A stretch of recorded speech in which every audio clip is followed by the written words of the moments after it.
Welcome to the Jazz Roundtable, brought to you by Live at ZeroBPM, with your host, Grammy Award-winning percussionist and mallet player, Billy Holting.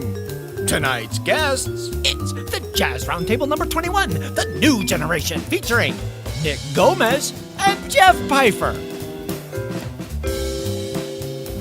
And we don't charge a cover, but musicians are paid exclusively by your tips, so we strongly encourage you to do so.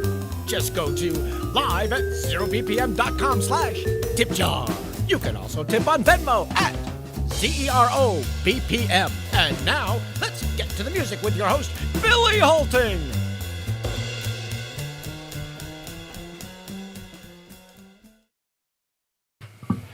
All right, everybody out there in internet land, it's time for another Jazz Roundtable, and this is number 21. We call it the new generation because we got two guys. If you're friends of the show, you know both Nick Gomez and Jeff Pifher.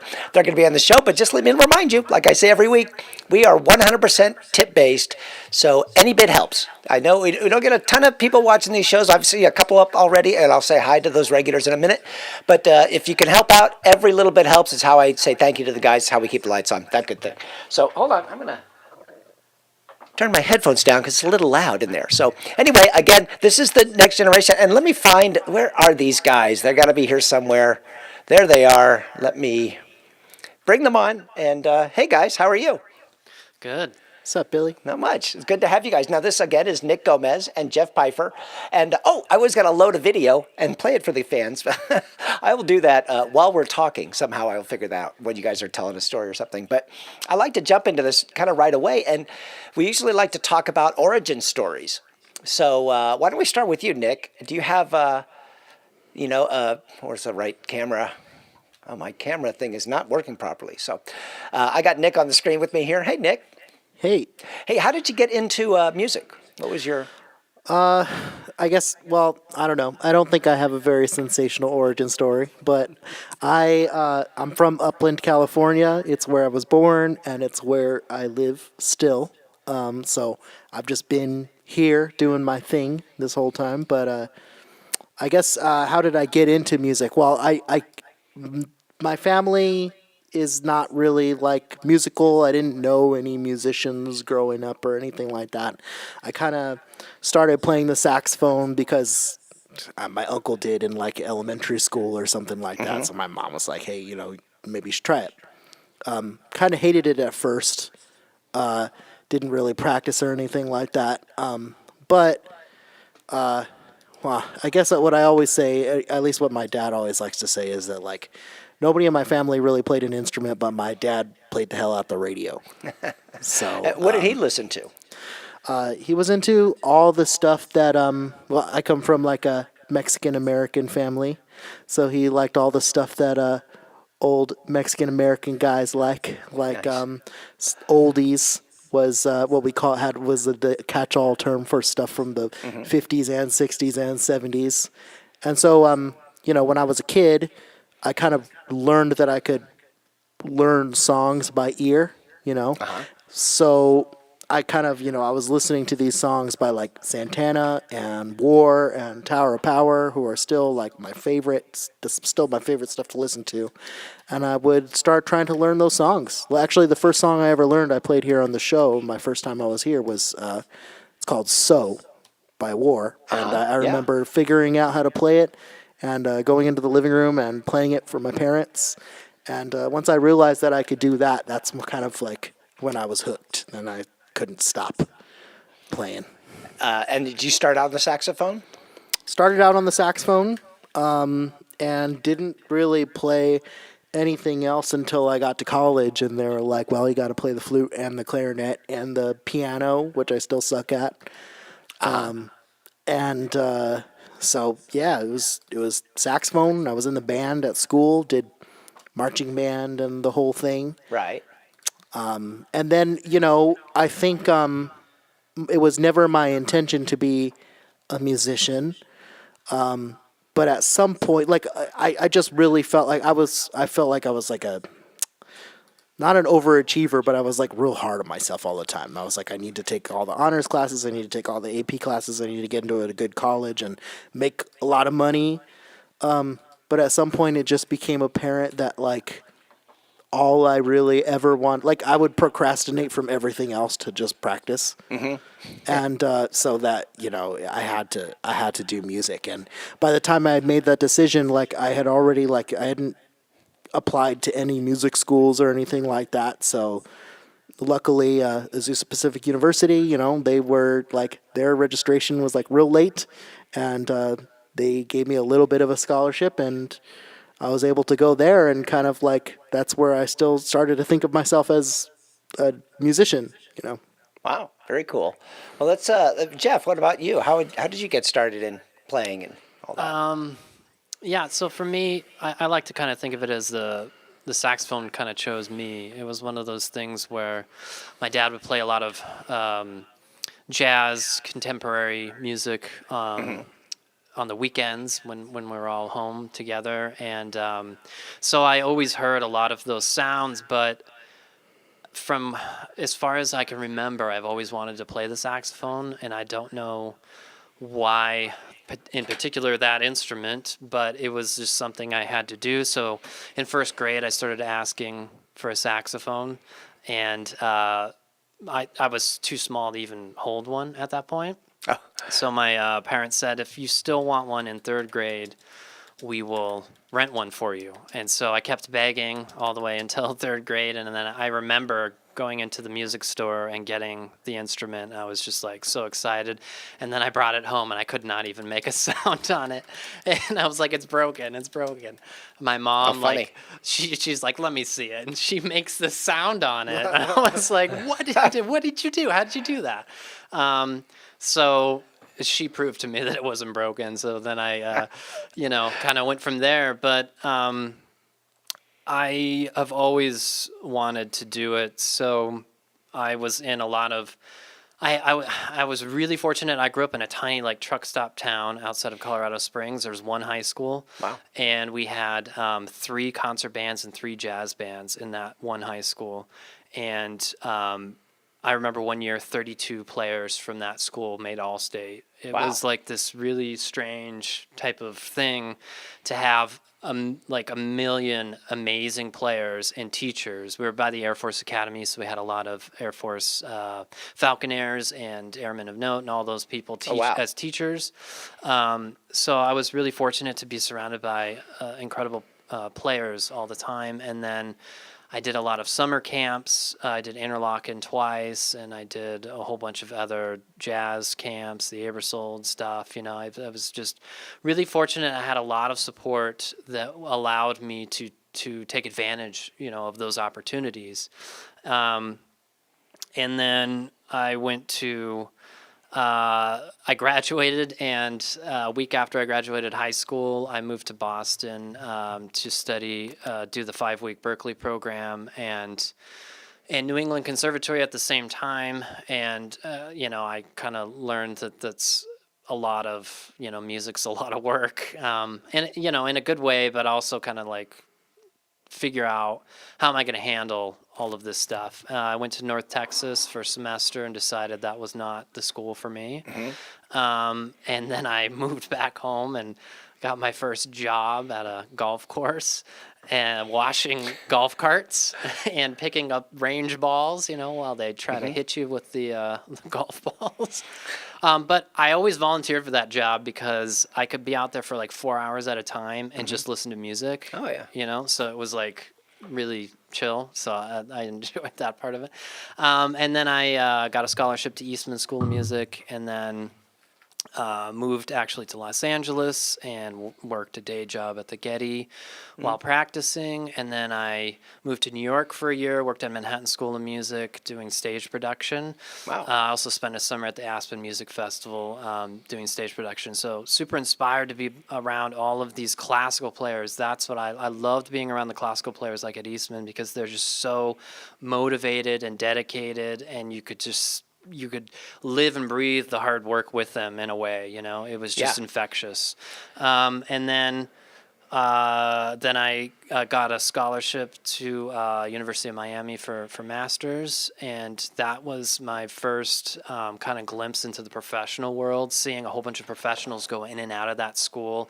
The students were doing gigs with Pitbull and on the Ellen Show and flying all over the place, and it's a super small school, so to see that was really inspiring.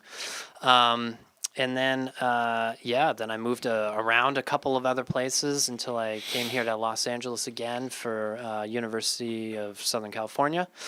Oh, So yeah, so quite a career already. I've been to a lot of music schools all over the place. So I've seen a lot of how things kind of operate, and things that seem to work, at least for some people, and other things that work for other people, and so I think that's really helped me for teaching as Now, well. were you guys, both of you, were you just always it's tenor? That's it, or did you start on another saxophone? Or I started on alto. I didn't start playing tenor until I didn't even have a tenor until like I was kind of getting done with college. And one of my first gigs was playing in Amy Winehouse cover band. They wanted me to play tenor, so I had to borrow one from somebody. And then I started, and now, I don't know, I felt like I would be on gigs and they would call a tune. They'd be like, yeah, let's play this such and such tune or whatever. And I'd be like, I only know that on alto. And I got tired of saying that, so I kind of stopped playing alto. And do you ever break out the alto? Well, that's not true. I didn't stop playing alto. I do that for, I play in some big bands and some stuff like that. So I do use it quite a bit. I use it to teach for sure because I have a lot more alto player students than tenor. But for gigs and stuff, it's mostly tenor. Yeah. Now, are you playing in some of the big bands here in LA? That sort of stuff? Or the rehearsal bands, as we call them? I've been a member of the Ron King Big Band for a couple of years. I know Ron very well. Yeah, we went to the whole Indonesia, the Java Jazz Festival. I did that with them once. And besides that, just whenever I get called for one of the ones at the Union, or I think we played in Taryn Ray's big band together. I love playing in that group. It's such beautiful music. That's cool. Jeff, are you doing any of those? Yeah, I was in, before the pandemic, I was in 2 rehearsal bands as a regular member, one on Monday, one on Tuesday. And then, just other, random sub type stuff. I'm much more at home in a smaller group setting than a big band thing. But I do enjoy meeting a lot of people and getting all the sight reading together, because that's a whole thing. You got to keep up with that. But I started on alto, and I thought I was going to be an alto player until I was kind of forced into playing tenor. Really? My senior year of high school, my best friend, we both played alto first and second chair since middle school, and he beat me out for first alto. And so the band director's like, we need a strong first tenor. You get more solos. And it's like, I don't want to play tenor. I've never played it. I don't want to play it. And then I got one, and I had a really velvety Stan Getzy tone, which is completely opposite of how I sound now. And that's evolved over time. And and then I just try to play tenor as much as possible now ever since then. I do teach a lot on alto, though. That's cool. No, sorry, I'm just talking. I'm talking to some of the regulars are here. So we have Toby is here, of course, and Joyce is here, and Veronica, who is a regular from Australia, is watching. Awesome. So hello to our and I know there's a few more people out there. So say hello. Tell us where you're watching from. And if you have any questions for these guys, now we got sound checked everything a little early today, so we started having this great conversation, and I wish so we're going to try to cover some of these topics, but we got the origin story thing worked out. But another question I'd like to ask is, when you guys, in your day, when it's time for music, what are you working on lately? Are you just practicing? You shedding tunes? Are you writing? What are you doing? Okay. Well, I think that practicing for me, that's a huge part of like what I do and what makes me feel like an artist. Like, so to me, practice. These days I'm really into that book, The War of Art, right? Stephen Pressfield.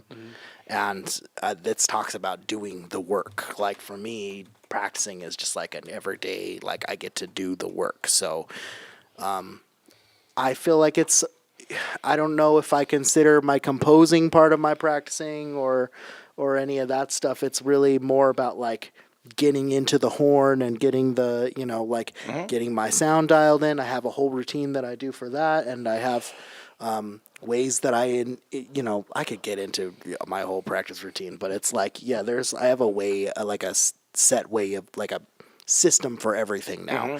Getting language into my playing, transcribing solos, all of that I try to fit into my system. That's kind of what I try to teach my students. That's cool. What about you, Jeff? Yeah, I mean, I basically have a routine. I'm very habit oriented. So I get up super early. That's one thing that's a little bit different than the typical jazz musician.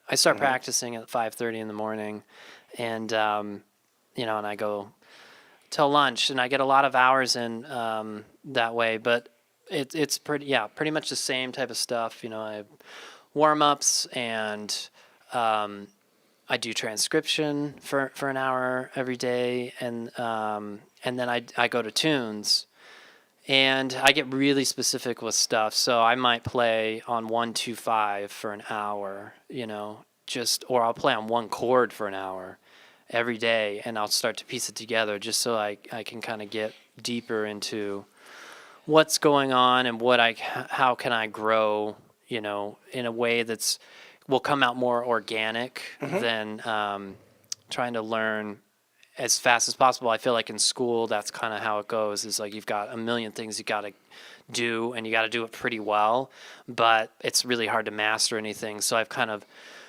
taken a step back and trying to kind of figure out all of those things that were thrown at me and address them at my own pace. So, but yeah, I definitely have a routine, and then I hit piano. I go through phases where I'll compose in the afternoons, and then I teach in the afternoons. And then more recently, I've dedicated, since the new year, I've tried to dedicate a couple of hours every day to doing the social media thing, because I just had neglected it for so long, and I felt like I've got all this content that I've been putting out, so to speak, and recording and all this stuff, but if it's not being seen by anybody, then is it really helping me as much as it could? So I'm trying to navigate that world and get the stuff out there for people to see. Well, we're definitely going to talk about that later, because we're going to get into just what it's like to be a musician these days. But I had to, we talked to some other questions. I want to jump into some. But first, I did find that clip I played of you guys at the Best Of show last week. So I think everybody who's watching now may have been at the Best Of show last week, but I'm going to play it again because it's super cool. These are clips from you guys with your bands playing here on the show. So let me just go on to that.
I couldn't do that 2 days ago. Yeah, that was that was the guys. Your bands were smoking. You guys have some great players, and that we did. We had a fun time when Jeff broke into Cherokee meeting. We had to name that tune to see if anybody could guess what the song was. And I think Joyce got it, and I think Nick got it. Nick got it. Yeah. So anyway, but I can't resist the chance to show off. but you guys are actually here live Yes. And since this is live at 0BPM, would you guys like to play a song? Okay. Yeah. What do you want to play? What you going to play? We're going to play All the Things You Are. Okay, cool.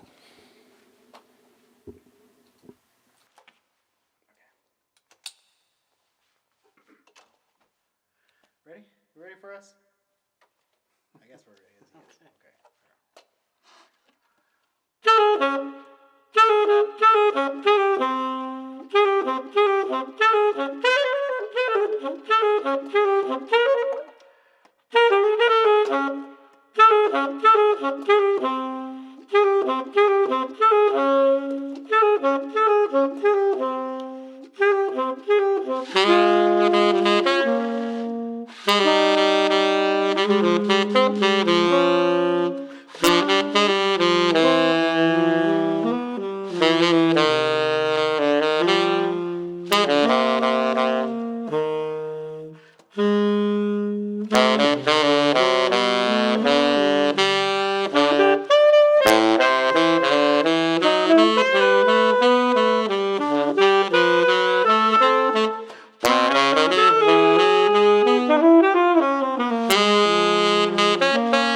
See, the audience, they love the duets.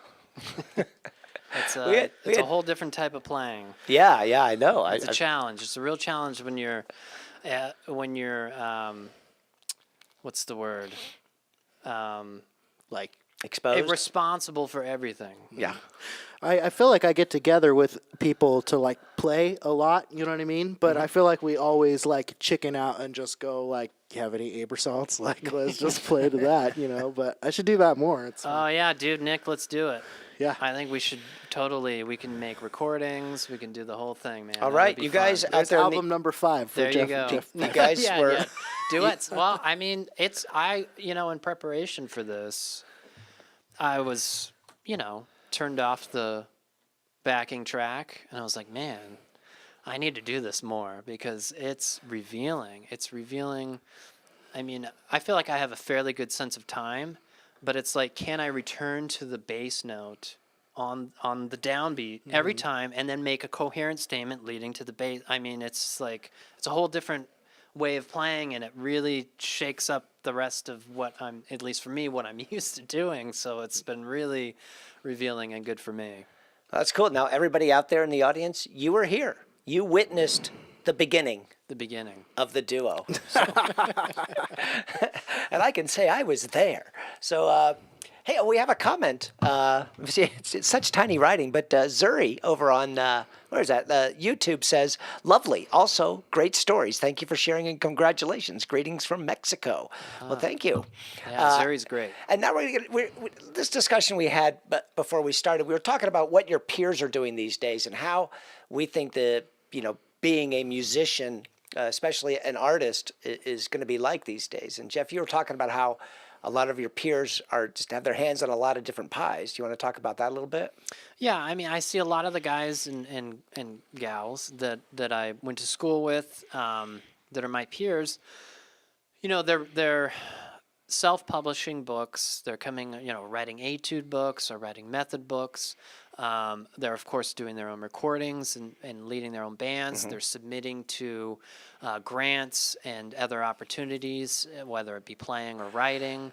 They're producing their own master classes. They're responsible for their own touring schedules and all of that stuff. And then, of course, all of the technical side of what goes into all of those things, editing videos and mixing your own albums and all this stuff that, this content, infused world that we live in now is kind of requiring. And it's a lot of work, as I'm finding out. I didn't really do a whole lot with the social media except for browsing occasionally, more of what other people are doing rather than putting up my own stuff until fairly recently. And I spend 2 or 3 hours every day just on Instagram, not even on Facebook and all the other things that are out there. It's another job, and I have found that it can be very useful in connecting with other people, like-minded people, which is great. And another thing is it's really inspiring for me to see what other people are doing. If I see what Nick's doing on there, I'm like, oh man, he's playing this whatever tune it is, and I've got, that would be a great tune to learn, or, just even very specific things that people are playing, or how their careers are developing. It's very inspiring to see, as long as you take it that way, rather than, it's easy to also, look at yourself negatively if you're not reaching the same heights or goals. I also see a lot of my peers submitting to Grammys on their own, and they're doing their own campaigns, and so it's I feel like that there's a lot of work that goes into the marketing yourself side that is taken out of, the artistry development portion, learning your craft and expanding upon that. And Nick brought up, we were talking about what is that to the detriment of, the creative aspect and development of an artist, because now you're spending half of your time on developing all these other skills or ways to get your music out there. Yeah, I mean, if I may, take that as a chance to kind of like segue into. I mean, I'm coming from this. I think from a totally, and I think that's good because we can have this conversation because I think I'm coming from a totally different perspective. Like during COVID, but right before COVID, I was trying to do like, okay, I need to post every day, and I need to come up with a story about myself, and I need to like put out a good product, and during COVID, I got like burned out on all that stuff. I actually quit social media altogether during that time, just because literally, it would, and you could ask my wife, it kept me up at night. I would go to bed and I would go, stuff is still happening while I'm laying here in my bed. People are still doing important things, and I'm not doing anything important. And every single day I would be like, okay, what am I going to post? I don't know. There's nothing going on in my life. And then you open up your phone and you're like, well, Danny Janklow still sounds great. He didn't have this problem today. He posted something and it sounds freaking awesome, And or I'd be like, it's something really weird to like, try to be like working on yourself, which I think studying jazz is. It's a lifelong like working on yourself and discovering things about yourself, right? And you're working on your own concepts and stuff, and you feel like you're doing a good job with it, and then you open up your phone and you see this video of some 10-year-old playing giant steps, and you're like, what am I doing, man? So there was like a big depression that came along with all that kind of stuff for me. And really, once I got off of it, that's when I noticed that I started practicing again for real, like actual practicing, actually getting into a routine and like working on myself and, being able to like, I don't know, like just focus on what I'm doing right now as opposed to like what I should be doing, or should I be sounding like this? Should I be posting things that are like this? Should I be working on this other thing instead of just like picking up my horn and working on myself, So I'll put my buddy on blast a little bit, but I was having this conversation with Caro, who was playing drums with me last time I came in here. And he was talking about, he'll be like going to practice, and I've had this experience too, and he'll be like, thinking about, well, I'm kind of formulating this thing to work on, but maybe I should practice this other thing because it'd make a better video and I can get that out right now. Yeah, you know? that's. Yeah. And so it really is. And I think that we're all today, and by the way, I don't know if I'm right. I don't know if like the way I'm doing things is like the right way to be doing things. I don't think any of us do because, well, we just talked about this, right? Like the internet age, right, hasn't been around long enough for anybody to like complete their career. So we don't know if there's anybody who's going to like arrive at the end of their long career and say, well, I didn't really get to play anywhere because I didn't get on social media or I didn't post, I didn't sell myself appropriately. Or but conversely, like nobody's been able to get to the end and be like, well, I didn't do all that stuff and I still turned out fine, Yeah, you're right. We mentioned earlier, it's like we don't know yet if you can do this these days without social media or if it's a necessary thing. But I want to go back to what Caro said, told you. It's like, I should work on this because this will bring me closer to my musical goals. But if I want people to hear those musical goals, I better do this instead because it works better on video. Is that what you're talking about? Yeah, and it's a weird game that you gotta like decide whether or not you're gonna play, and decide, I don't know, what's gonna make you feel like a musician that day. I don't know, and I feel like people who are our age are kind of bombarded constantly with like, you have to be able to do everything no matter what your job is. It's like, oh, you have to be able to do everything. You have to know how to use all of the things on the internet. You need to know, you need to be like as musicians, like you've got to be your own promoter and you have to be your own, graphic designer and you have to be your own this and this and that, and all of those people are saying that from a perspective of not knowing, so I just, for me, at least currently at the point where I'm at, it's been like important for my mental health to step away from that and just focus on like, who am I? Who am I as outside of all those other things?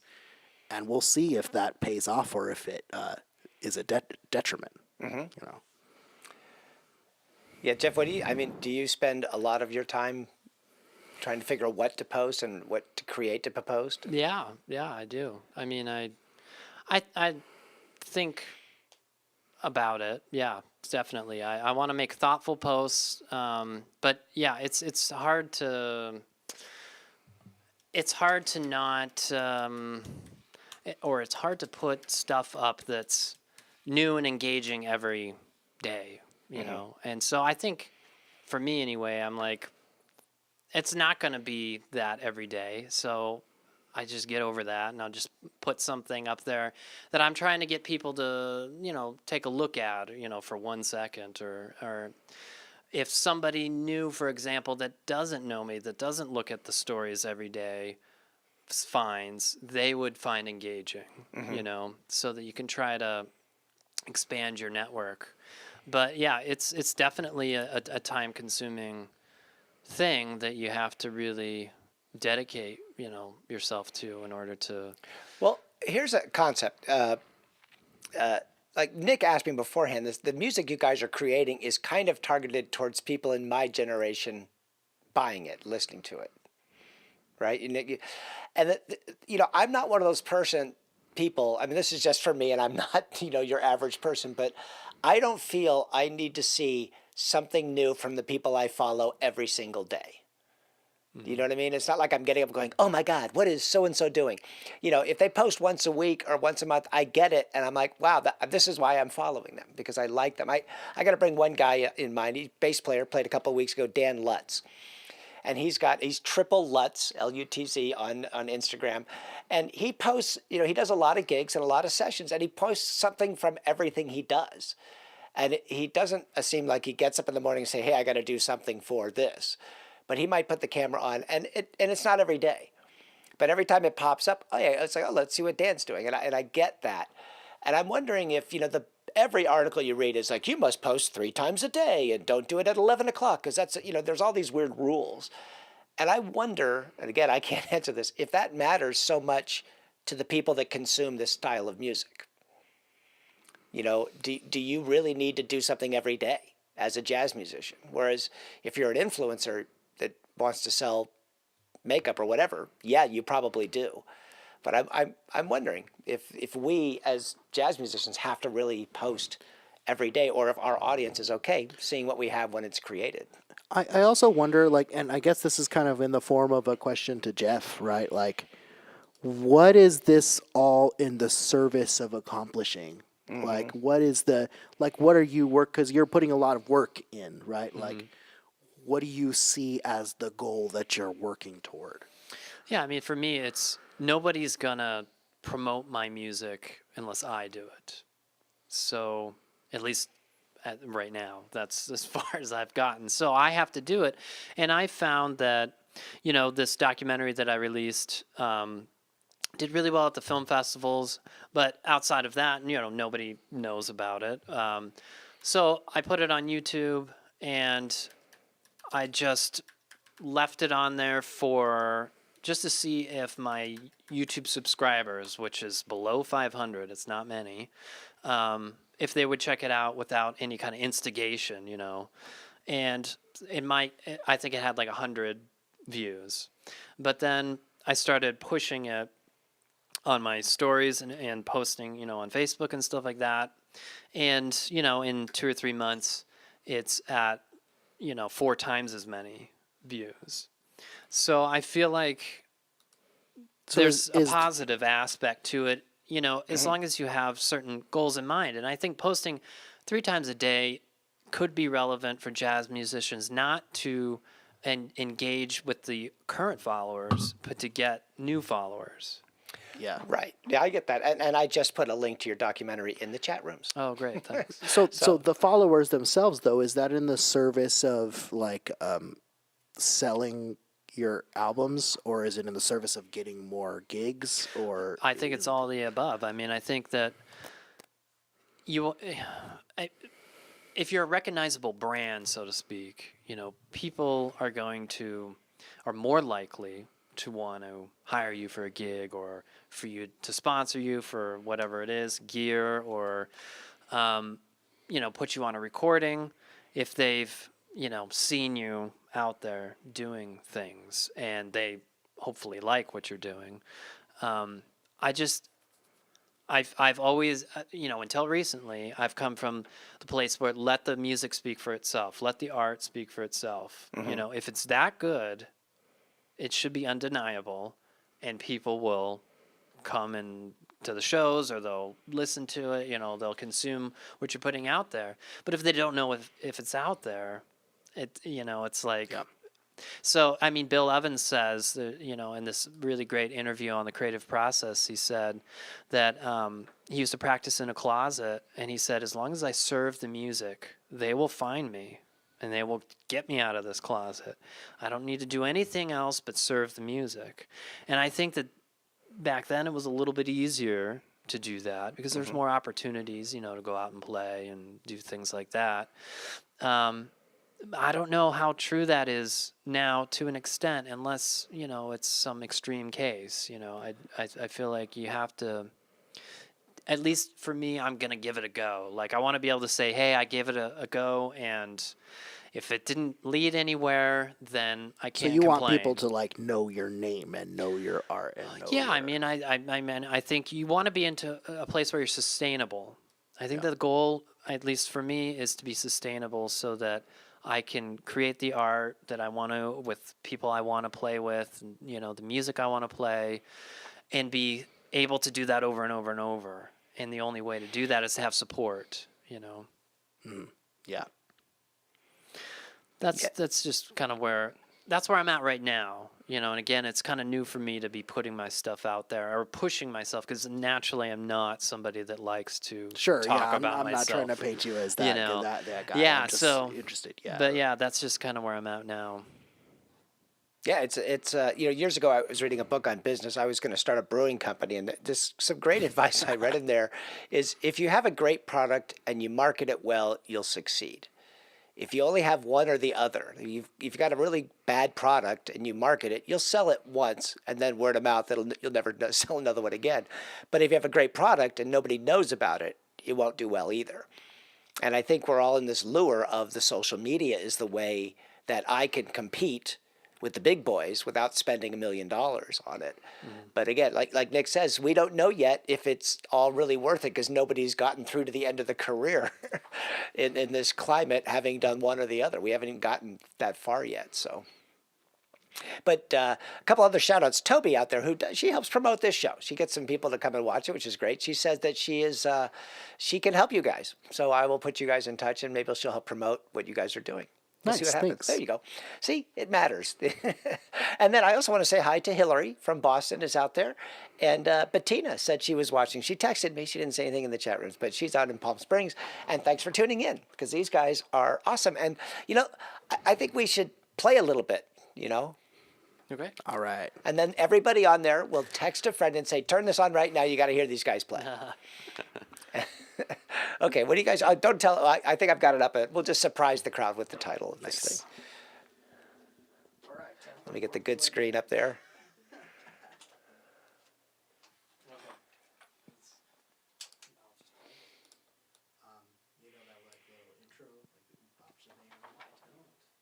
All right, I'll play 8 bars up top. Okay. And I'll start in with the roots. And I'll play the melody? Yeah. Okay, 8 parts? All right. Good tempo. Okay.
That's really fun.